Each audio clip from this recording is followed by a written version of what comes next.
Hello, welcome back. Let's continue with the Kelly Floyd return. So you had started a new tax return, and in the other video we talked about all the information concerning Kelly, and you completed the main information worksheet. Now we're ready to go ahead and move down to the 1040 page 1 and use that as a launching pad to enter in the rest of the tax data. So as you can see, these are all green underlined fields, so they were auto-populated from the main information sheet. Again, it populated that Kelly is claiming a filing status of head of household, and she has herself as an exemption. Down below, you can see that the only ones who populated were Mia and Logan as dependents.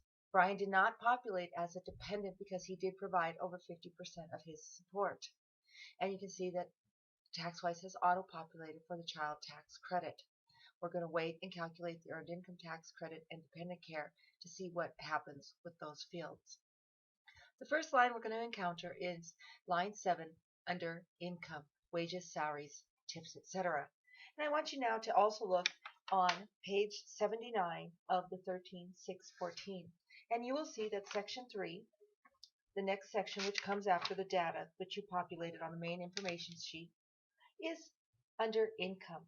And it is here that we will start to talk to our clients, interview them, and find out where they had earned income over the past year. And let's take a look at Kelly. Kelly, under part 3 on page 79, said that she had income, and we want to make sure that these boxes are all checked yes or no. We do not want any unsures. That could mean that we might have to send our client home for further information. But under yes or no, we will see that she marked yes for 3 different categories. One was wages and salary, line 1. Line 11, the payment from the pension, and line 12, the payment from the unemployment. So we're going to go ahead and look at these issues in this second video. So you can see that on page, you turn further in your exam booklet, on page 82 and 83, we have source documents. Those source documents I discussed in the first video.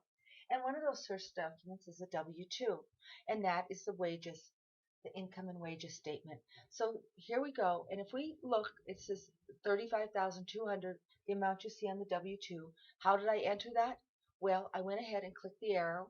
I clicked the link button, and that, if I didn't have one, I could click New to get a new W-2. But since I've completed it, if I click Existing, you will see that there is a wage and tax statement. I'm going to go ahead and click that wage and tax statement. And there will be the wage and tax W-2 that I had completed. And again, the green lines were auto-populated. And the black lines are those which we must enter in data. So I took off of that W-2 on page 82 and entered the employer ID, and if you'll notice, if I delete it and I go 34 dash, I believe it is 2 or 7, and then I just enter in some numbers, it auto populates with the rest of the information. If you have a client who comes in who had perhaps been in a previous year, or clients who work for similar organizations, often you'll enter the employer ID and it will populate with with automatic information. Please double check to make sure that it is correct and that nothing has changed from the W-2 and what is auto-populated. Now additionally, as long as this box here, check to take calculations off 3, 4, 5, and 6, is not checked, once you enter in the wages, tips, etc., the rest of the green boxes you see underlined fields will auto-populate. If I were to check this, it would turn dark blue and we would have to fill them in. So if you have this checked off, it'll default to not being checked, and you enter in the wages and tips found in box 1, and it does not match the Social Security wages, Medicare wages, it does not match what you find in the W-2, you're going to want to take the calculations off and populate it yourself. You will see this often with employees who work for the state of Colorado. They do not pay Social Security if they're part of PARA.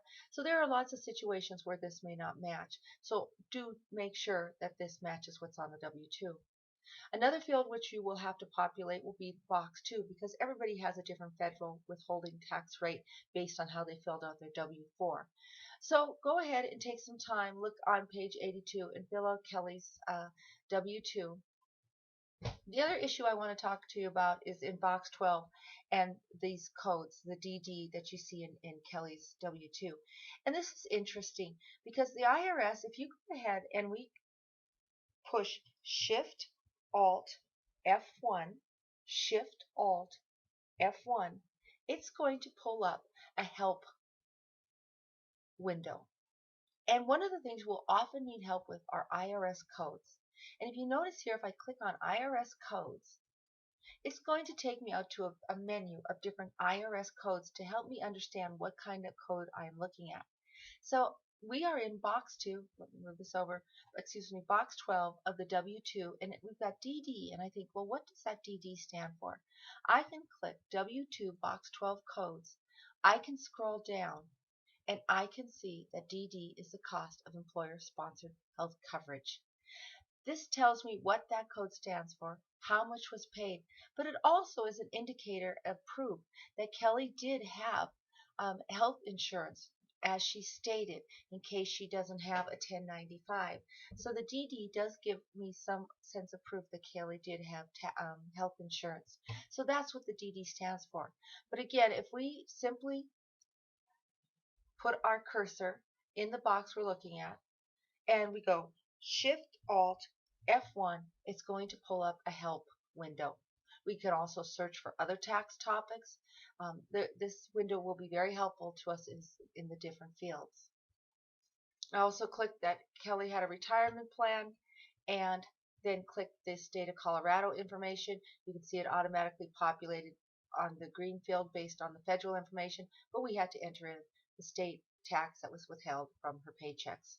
So if you want to pause right here and enter this form, I will take a minute before I move on. All right, let's go to the back to the 1040. Now, sometimes clients will have multiple W-2s. And what you can do in that case, if you look down here, W-2 for the taxpayer, this plus sign will allow you to open up new W-2s.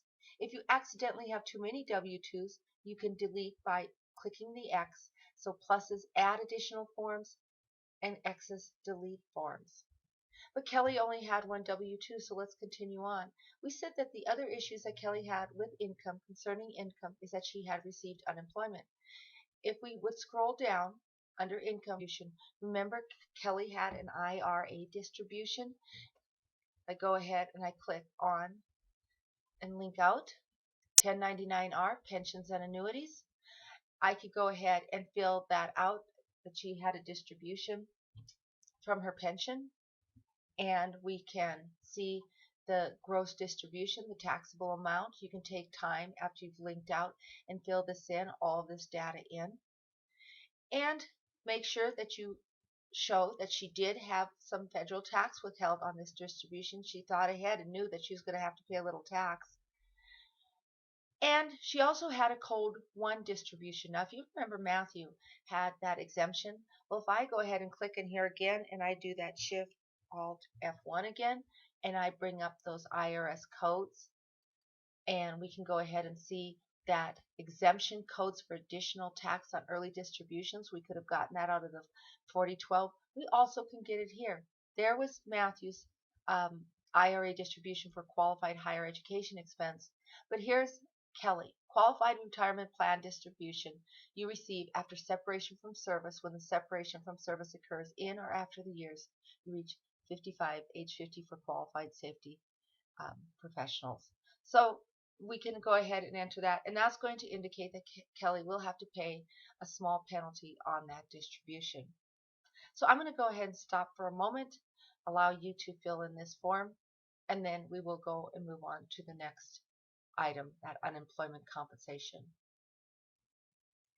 All right, we're back in the 4012, excuse me, the 1040, and I'm scrolling down to the unemployment compensation. Unemployment compensation is taxable income. If it's workman's comp, it is not. So we can take the arrow, we can link out. It will take us to a 1099-G for unemployment benefits. We type in I see that I have an error in spelling. I will go ahead and fix that right now. Remember your cap blocks. And we enter in the payer and the EIN. We enter in the unemployment benefits received. And then we also note that Kelly did have federal income tax withheld. We want to make sure that is entered as well. So one of the things that you would always want to do, go ahead and fill this out. At the end, before you decide that you are done with your tax return, you should always go to page 2 of the 1040 and just take a quick eyeball and see if the amount of federal tax withheld, your federal income tax withheld, adds up to what you see withheld in your source documents so that you didn't forget to enter something. That's something that I see often, that somebody forgot to enter the federal income tax out of one of those source documents. So just kind of take a quick eyeball that adds up to what you have found in your source documents. So I believe when we go back to the interview, the 13614, section 3 under income, I believe we have entered in all of the income for Kelly Floyd. In the next video, we are going to wrap up Kelly's return with part 5 expenses. We see, part 4 expenses. Part 5, she had no life events, but we'll go on and we'll turn to the next page, and we'll be looking at her Affordable Care Act data, her health insurance data, and seeing if she has to pay a penalty. So we'll be addressing those issues in the next video.